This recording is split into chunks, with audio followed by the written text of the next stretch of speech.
Marcos capítulo 1, do verso 9 até o verso 11, é o relato do batismo de Jesus. Ele pode ser lido também nas passagens paralelas de Mateus 3, de 13 a 17, Lucas 3, de 21 a 22 e João capítulo 1, de 32 a 34. Estamos dando sequência à nossa série de mensagens no Evangelho de Marcos. Marcos 1, de 9 a 11. Naqueles dias veio Jesus de Nazaré da Galileia e por João foi batizado no Rio Jordão. Logo ao sair da água, viu os céus rasgarem-se e o Espírito descendo como pomba sobre ele. Então foi ouvida uma voz dos céus: Tu és o meu Filho amado, em ti me comprazo. Até aqui a leitura da palavra de Deus. Oremos mais uma vez pedindo a direção de Deus, a compreensão da sua palavra, irmãos. Ó Deus, nós pedimos que Teu Espírito Santo ilumine os olhos do nosso coração para que nós possamos compreender o significado das Santas Escrituras aqui lidas nesse instante. Pedimos, ó Pai, que Tu prepares o nosso espírito para ouvir e obedecer aquilo que o Senhor deseja nos ensinar. Fala ao coração de cada pessoa aqui presente nessa manhã, é o que te pedimos em nome de Jesus. Amém. Amém. Irmãos, na parte inicial do seu Evangelho, Marcos tem como objetivo mostrar de que maneira Jesus, o Filho de Deus, foi preparado para exercer o seu ministério entre nós. Nós já vimos que o Evangelho que Marcos escreveu tem como objetivo fazer uma apologia, uma defesa de Jesus Cristo como sendo o Filho de Deus, uma vez que, morrendo numa cruz, a apresentação de Jesus aos romanos, a quem esse evangelho foi destinado, corria o risco de parecer alguma coisa muito sem sentido. Os romanos valorizavam o poder, a glória, o domínio, o controle, e agora estava sendo pregado um Messias, que era o Salvador do mundo, pendurado numa cruz, derrotado, julgado, rejeitado pelo seu próprio povo. O Evangelho de Marcos tem como objetivo mostrar que aquele que morreu pendurado numa cruz, na verdade, era o poderoso Filho de Deus, verdade que ele queria que só fosse descoberta no final do seu ministério.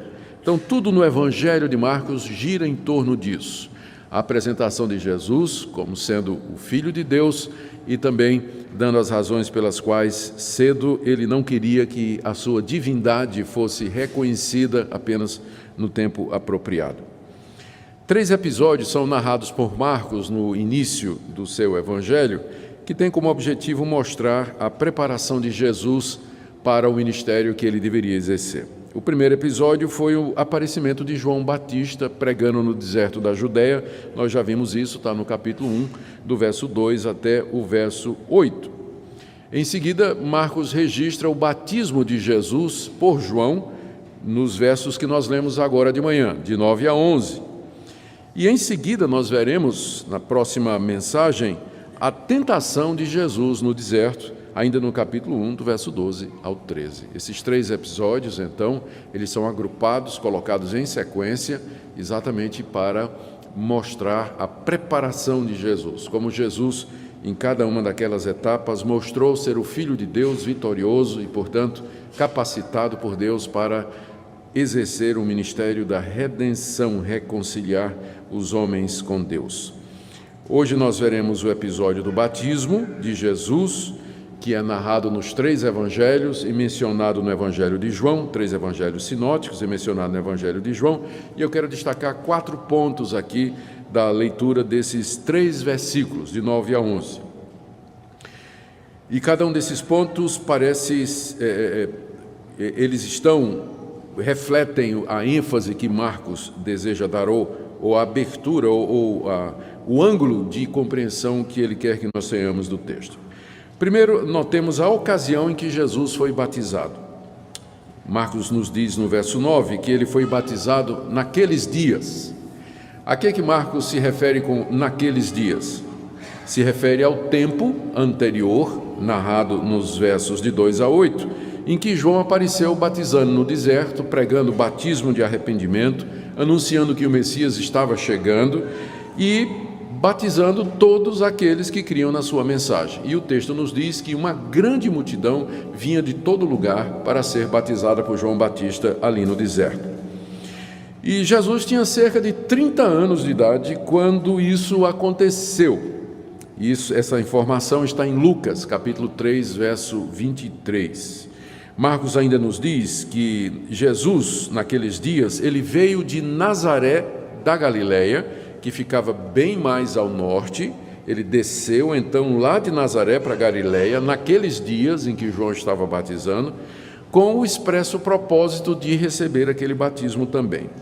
Isso significa que até agora Jesus havia morado em Nazaré da Galileia, que era a cidade onde ele cresceu. E isso aqui é uma informação importante porque muitos interpretam, muitos dizem que nesse tempo entre os 12 anos até os 30 anos em que ele foi batizado, e sobre os quais a Bíblia não diz nada, né? Onde Jesus estava dos 12 aos 30 anos, há muita especulação do tipo assim, que Jesus esteve lá nos monges de Qumran, às margens do Mar Morto, ou que ele foi para a Índia aprender artes mágicas e truques para poder iludir as pessoas com aquilo que parecia milagres. Há teorias e mais teorias, livros e mais livros escritos sobre o que é que Jesus fez dos 12 aos 30 anos. Mas o relato bíblico é muito tranquilo. Ele estava em Nazaré da Galileia. É de lá que ele saiu e desceu para se apresentar ao povo, como sendo o Messias, como sendo aquele que era o esperado na nação de Israel. O que acontece é que as pessoas gostam, especialmente jornalistas, sem nenhuma formação teológica, eles gostam de escrever artigos sensacionalistas, especialmente na época da Páscoa, na época do Natal, aí sempre vem bomba, né? Descobriram que o caixão de Jesus, descobriram o caixão de Jesus lá em Jerusalém, né? Ou o caixão do irmão de Jesus, descobriram um manuscrito que diz que Jesus era casado. Então sempre aparecem essas coisas sensacionalistas, gente que quer aproveitar na época da Páscoa, do Natal, para vender histórias a respeito de Jesus, quando os únicos documentos confiáveis que nós temos e que datam do primeiro século, 30 anos depois da vida de Jesus, escrito por testemunhas que viram Jesus, nos dizem simples: ele morava em Nazaré da Galileia, não foi para lugar nenhum, ele cresceu ali, foi carpinteiro, seguiu a profissão do pai, a família dele toda estava ali, era conhecido da cidade. Mas quando João começa a batizar no deserto, então Jesus toma conhecimento disso, a família dele toma conhecimento disso. Inclusive há um evangelho apócrifo que diz que Maria e os irmãos disseram assim: João está batizando no deserto, nós vamos nos batizar lá também. Vamos, Jesus? Jesus disse: eu? E para que eu vou ser batizado? Eu nunca cometi pecado nenhum, nunca fiz nada errado, né? É um evangelho apócrifo, falso, né? Tentando aqui preencher as lacunas. Mas a verdade dos fatos é que Jesus, tendo ouvido que João estava batizando naqueles dias no Rio Jordão, Jesus entendeu que havia chegado o momento dele se manifestar à nação de Israel como o Messias, o Filho de Deus. Porque até aquele instante, se você olhasse para Jesus ou morasse em Nazaré, Jesus seria apenas aquele rapaz bem educado, bem comportado, solteirão de 30 anos, que não casou, que tinha a profissão do pai, que morava com a mãe e os irmãos lá em Nazaré da Galileia e que nunca tinha matado uma mosca. Era isso que você veria. Mas agora chegou a hora de Jesus mostrar quem ele era na verdade. Até agora sua identidade havia sido mantida em segredo, mas agora ele entendeu que estava na hora de começar o seu ministério. Aí ele desce lá de Nazaré da Galileia para o Rio Jordão, com o objetivo de ser batizado por João. E aqui é o meu segundo ponto. O texto nos diz que Jesus veio intencionalmente, né? Ele veio, uma decisão, né? Foi um propósito de Jesus, ele veio para ser batizado. E isso está bem mais claro em Mateus capítulo 3, no verso 13, quando Mateus, relatando o mesmo evento, diz que Jesus desceu de Nazaré da Galileia para o Jordão com o propósito de ser batizado por João. Ou seja, Jesus foi com esse objetivo, ele queria ser batizado por João. E aqui vem a pergunta: por que é que Jesus queria ser batizado por João Batista, se, primeiro, o batismo de João era um batismo com base no arrependimento de pecados e na mudança de vida? Foi isso que nós vimos na mensagem anterior. Era isso que João estava pregando. Arrependei-vos porque é chegado o reino dos céus. Arrependei-vos porque o Messias está vindo. Inclusive no Evangelho de Lucas está dito que alguns fariseus queriam ser batizados, no Evangelho de Mateus também, que alguns fariseus queriam ser batizados por João, e João disse: não vou batizar vocês não, vocês não estão arrependidos. Mostrem que vocês estão arrependidos que eu batizo vocês. Então o batismo de João era um batismo para arrependimento, ou como expressão de arrependimento. Jesus nunca cometeu pecado nenhum, nunca cometeu pecado nenhum. João exigia que as pessoas confessassem os seus pecados para serem batizados por ele no Rio Jordão. E Jesus ia confessar o quê? Se ele nunca pecou contra Deus, se ele nunca quebrou alguma lei de Deus. João exigia que as pessoas mudassem de vida. Mas Jesus ia mudar a sua vida em quê? Se nada na sua vida estava errado ou era contrária à palavra de Deus. Ou seja, não faz sentido o único que nunca teve pecado ser batizado para a remissão de pecados, confessar pecados e mudar a vida. Então, por que é que Jesus veio para ser batizado por João? Essa era a intenção dele, ele queria ser batizado por João. Ele não tinha do que se arrepender. Jesus, na verdade, no relato dos evangelhos, daqui para frente, vamos ver que Jesus nunca se arrependeu de nada. Não tem nenhum texto bíblico dizendo que Jesus se arrependeu de alguma coisa que ele disse ou falou. Jesus nunca confessou um pecado a ninguém, embora ele tenha dito para os seus discípulos: vocês têm que confessar os pecados. Jesus nunca teve que mudar a sua vida ou comportamento, embora ele sempre tenha dito para as pessoas: se arrependam, mudem de vida e me sigam, mas ele mesmo nunca fez isso, porque ele era o Filho de Deus, ele não tinha pecado. Então, qual o sentido? Não é de admirar, e nós lemos lá no Evangelho de Mateus, que quando João Batista viu Jesus, e João Batista sabia quem era Jesus, lembram que eles eram primos, a diferença de 6 meses de idade entre um e outro. Quando João viu Jesus chegar para ser batizado, João disse: espera, está tendo um problema aqui. Você está vindo para que eu batize você? Eu é que preciso ser batizado por você, Jesus, e você quer que eu lhe batize? João não queria batizar Jesus, porque Jesus obviamente não precisava ser batizado, porque aquele batismo era um batismo de arrependimento, de confissão de pecado e mudança de vida. Mas Jesus disse para João, e nós lemos isso no Evangelho de Mateus, Jesus disse: deixa, João, porque nos convém cumprir toda a justiça. E o que é que Jesus queria dizer com isso? 2 coisas. Está em Mateus 3,14. 2 coisas que Jesus queria dizer com isso. Primeiro, que o seu batismo vindicaria a autoridade de João.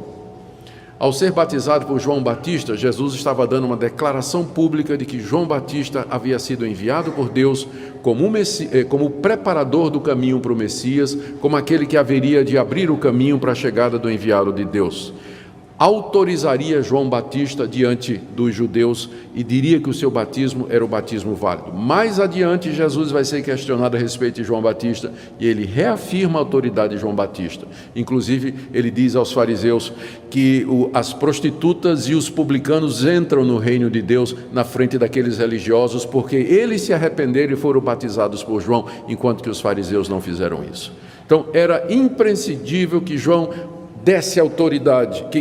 desse autoridade ao batismo de João, por isso ele se submete a ser batizado por João para cumprir toda a justiça, ou seja, para cumprir o mandado de Deus, porque João foi mandado por Deus de forma justa, correta, como Deus queria, para fazer aquele batismo, e ao se submeter, Jesus reivindica isso. Mas tem um outro ponto também, é que ali naquele momento, Jesus começa a assumir o lugar do pecador.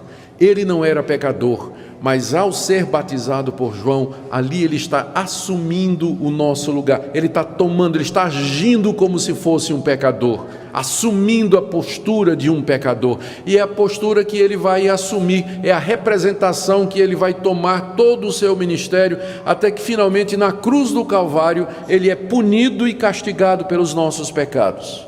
Mas ele começa a tomar o nosso lugar ali no batismo de João. Ele não precisava. como também não precisava morrer na cruz porque ele era inocente, mas ele fez isso em nosso lugar. Então ele assume, ele se deixa batizar por João, porque ali ele já estava assumindo o lugar do pecador. Então essa é a razão pela qual ele queria ser batizado. Meu terceiro ponto dessa passagem tem a ver com os acontecimentos por ocasião do batismo. Lucas nos diz no capítulo 3, verso 21, que ao ser batizado todo o povo, também foi Jesus. Ou seja, se você olhasse, se você estivesse ali às margens do rio Jordão, vendo toda aquela multidão, e um por um se aproximando de João Batista, e João Batista ouvindo a confissão de pecados, a pessoa talvez dizendo em voz alta, que estava arrependido, pedindo perdão dos seus pecados, e João batizando aquela pessoa, você nem perceberia aquele jovem de 30 anos de idade que parece por um momento ter tido uma discussão para o João Batista e parece que João Batista ganhou porque finalmente ele é batizado por João Batista. Então se você estivesse ali na margem do Rio Jordão, você não veria diferença nenhuma entre o batismo de João, de Jesus, e daquelas dezenas de pessoas que João estava batizando ao mesmo tempo. Lucas diz, ao ser batizado todo o povo, foi batizado Jesus, para dizer que ele foi no meio, ele estava lá no meio do povo. Mas alguma coisa aconteceu que tornou o batismo de Jesus completamente diferente de todos os demais que estavam sendo batizados naquela hora. O Lucas nos diz que logo que Jesus foi batizado, ele saiu do rio e ficou na margem do rio e ficou orando. Ele estava orando ali. E enquanto Jesus orava, já fora do rio, às margens do rio, 3 coisas aconteceram. Marcos não nos diz com clareza quem presenciou essas 3 coisas. Da forma como Marcos escreve aqui, pode ser que somente Jesus viu essas 3 coisas, pode ser que somente João Batista viu, e pode ser que Jesus, João Batista viram e a multidão ouviu alguma coisa, embora não tenha atendido. Eu quero optar pela última posição. E eu vou dizer por quê daqui a pouco. O que aconteceu no instante que Jesus estava orando depois de ter sido batizado? Primeiro, os céus se rasgaram. Houve uma visão do céu se rasgando como se fosse uma cortina que estivesse sido rasgada por 2 mãos invisíveis. Daquela rasgadura desce uma pomba, que Marcos já diz que era o Espírito Santo. E aquela pomba pousa sobre Jesus. E uma voz é ouvida do céu dizendo: este é o meu filho amado, em quem me comprazo, em quem eu tenho prazer. Quem é que viu essas 3 coisas? Quem é que presenciou? Minha avaliação, Jesus viu, com certeza, Jesus sentiu, percebeu, viu todas estas coisas. João, com certeza, porque lá no Evangelho escrito pelo apóstolo João, não por João Batista, mas no evangelho escrito pelo apóstolo João, nós lemos quando João diz assim: eu não o conhecia, mas aquele que me disse, sobre quem vires descer o Espírito Santo, esse é o que batiza com o Espírito Santo. Quer dizer, João conhecia Jesus, mas não o conhecia como Messias. Então a identificação, o sinal para João Batista de que o Messias estava ali era exatamente a descida do Espírito Santo. Então João com certeza viu também. E veja que aqui no verso 11 de Marcos, se você puder ver comigo, Marcos escreveu assim: então foi ouvida uma voz dos céus, tu és meu filho amado, em ti me comprazo. Essa expressão foi ouvida dá a impressão de que foi muita gente ouviu, foi ouvida, por quem? Por quem estava lá, essa voz do céu. E não seria a primeira vez que Deus falaria do céu durante o ministério de Jesus. No Monte da Transfiguração, mais uma vez a voz do céu disse: este é meu filho amado, em quem me comprazo. E uma vez em Jerusalém, na sua última semana, num debate com os fariseus, está no Evangelho de João, Jesus diz: Pai, glorifica o teu nome. E foi ouvida uma voz do céu dizendo: eu já o glorifiquei e o glorificarei mais uma vez. E diz lá que a multidão pensou que era um trovão. trovão que veio agora, a voz de Deus, a multidão pensou que era um trovão, mas era Deus dizendo: eu já glorifiquei o teu nome e vou glorificá-lo mais ainda. Então, provavelmente o que aconteceu ali, quando Jesus estava orando às margens do Rio Jordão, é esses três fenômenos que foram vistos, pelo menos Jesus e João viram os céus rasgados e o Espírito Santo descendo, e a multidão ouviu a voz. Quantos entenderam, nós não sabemos. Veja como ele diz no verso 10, logo ao sair da água, viu. Marcos não diz quem é o objeto do verbo aqui, né? Quem é que viu? Ele diz simplesmente viu. Então, nós entendemos que pode ser João Batista ou o próprio Jesus, ou ambos. E o que é que eles viram? Qual o significado, então, destas coisas, que é o meu quarto e último ponto? Vamos ver um por um. Primeiro, no verso 10, o primeiro fenômeno foi os céus se rasgando.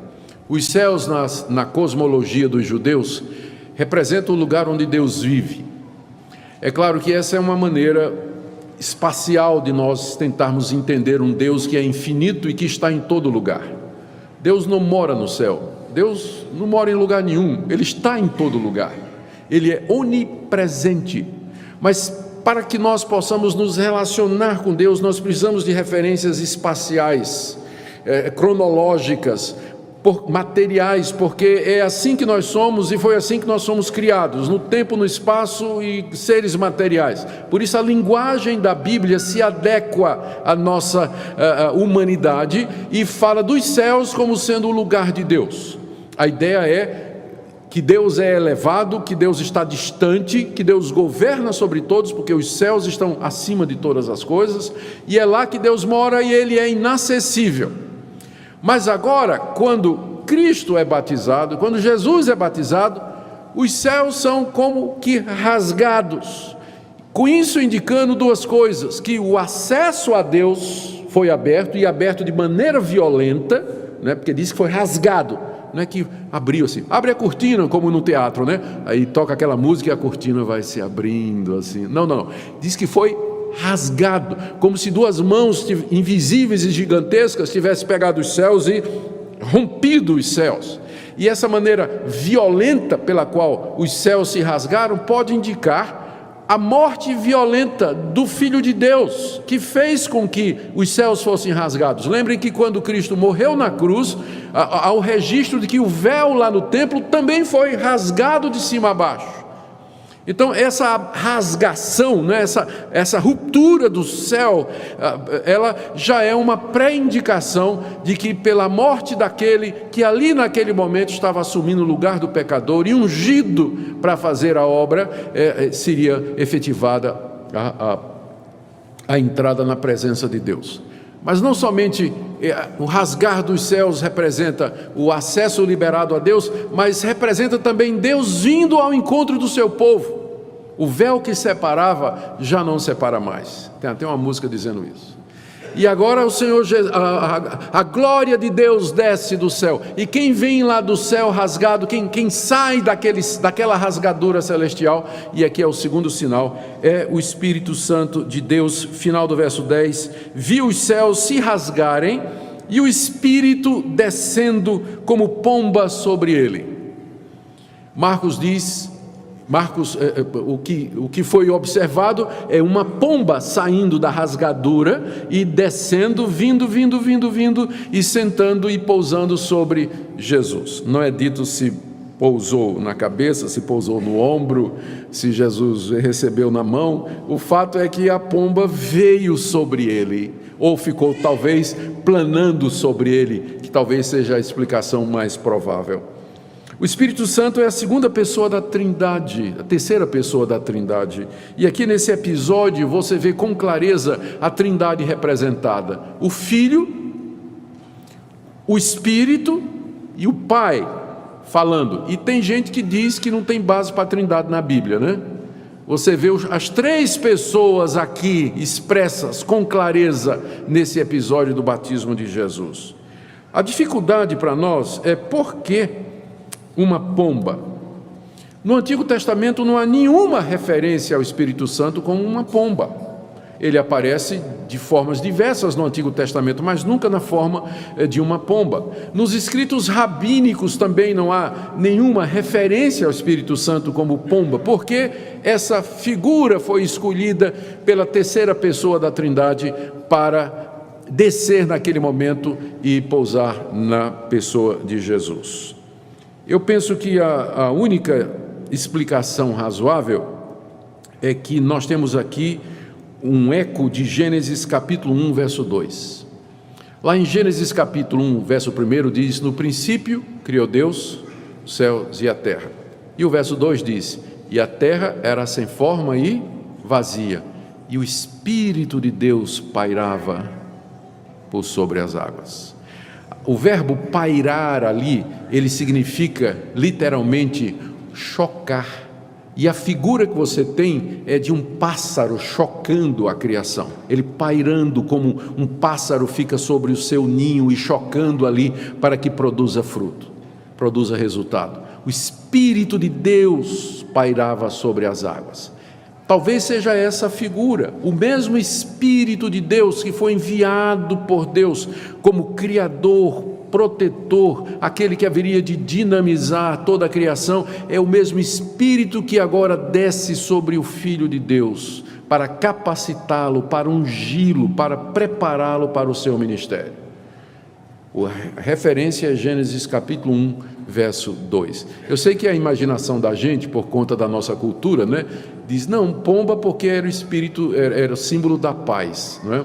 Símbolo da pureza e tudo mais. Só que esse tipo de metáfora você não encontra na Bíblia. A gente tem que aprender a pensar biblicamente e não brasileiramente, né? Quando a gente vai fazer exegese, a gente tem que perguntar se essa associação de pomba com paz, com pureza e tranquilidade é feita na Bíblia ou se isso é mais da nossa cultura popular.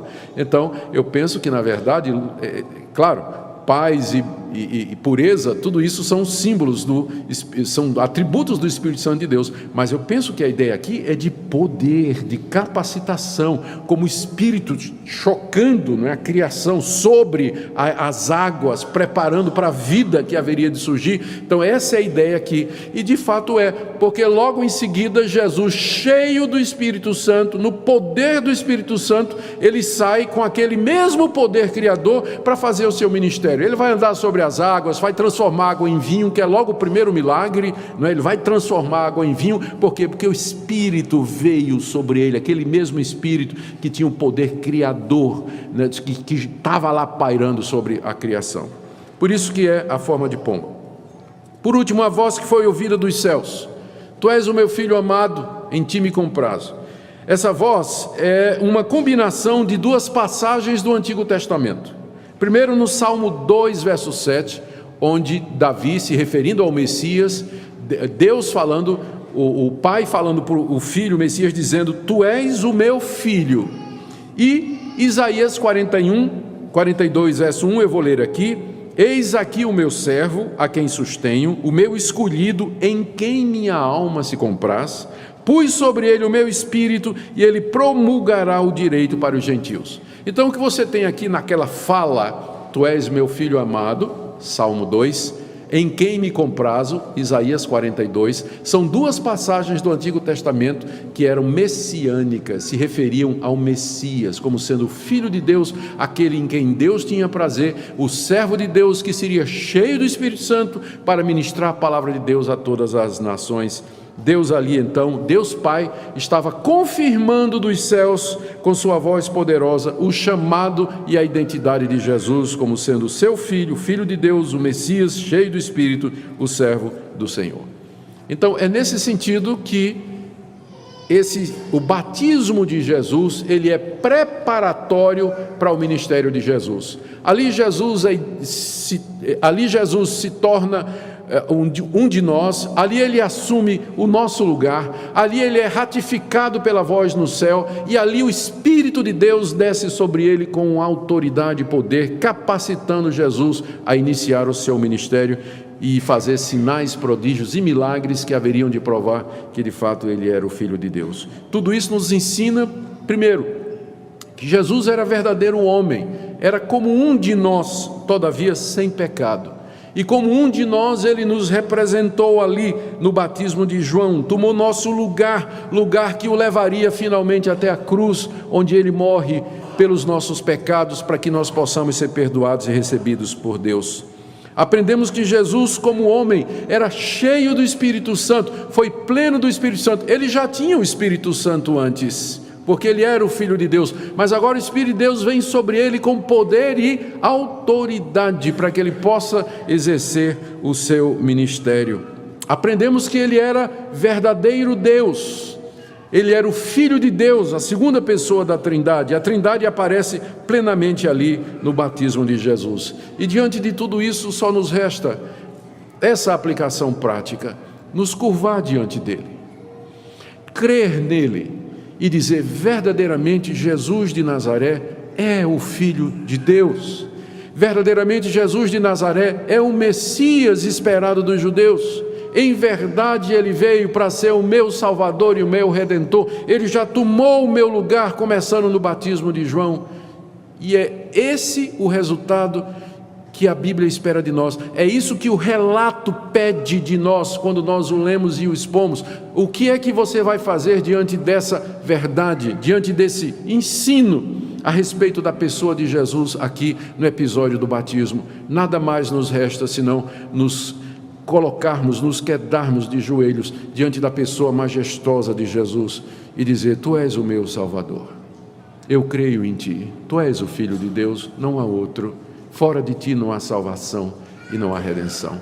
Creia nele nessa manhã, receba-o como seu Senhor e como seu Salvador, dedique sua vida a Jesus de Nazaré para ser seu discípulo e viver para a sua glória, porque esta é a vontade de Deus para nós. Este é o anúncio do Evangelho. Oremos. Senhor, te damos graças porque enviastes teu Filho, te damos graças porque ele humildemente esperou o momento certo, te damos graças porque ele não se precipitou, mas ele aguardou o tempo naqueles dias, nos dias de João Batista. Te damos graças porque ele voluntariamente quis ser batizado como pecador, assumindo o nosso lugar. Te damos graças porque tu o enchestes com o Espírito Santo, para que ele pudesse fazer sinais e prodígios, mostrando a sua glória e também o seu poder e autoridade para perdoar pecados. Te agradecemos, Senhor, porque ele é o teu Filho amado, em quem tu tens prazer. Nós pedimos que tu nos conceda a graça de vivermos para Jesus de Nazaré, que seja ele o nosso Salvador, o nosso Redentor e o nosso consolo aqui e para todo sempre. É o que nós pedimos no nome dele agora. Amém.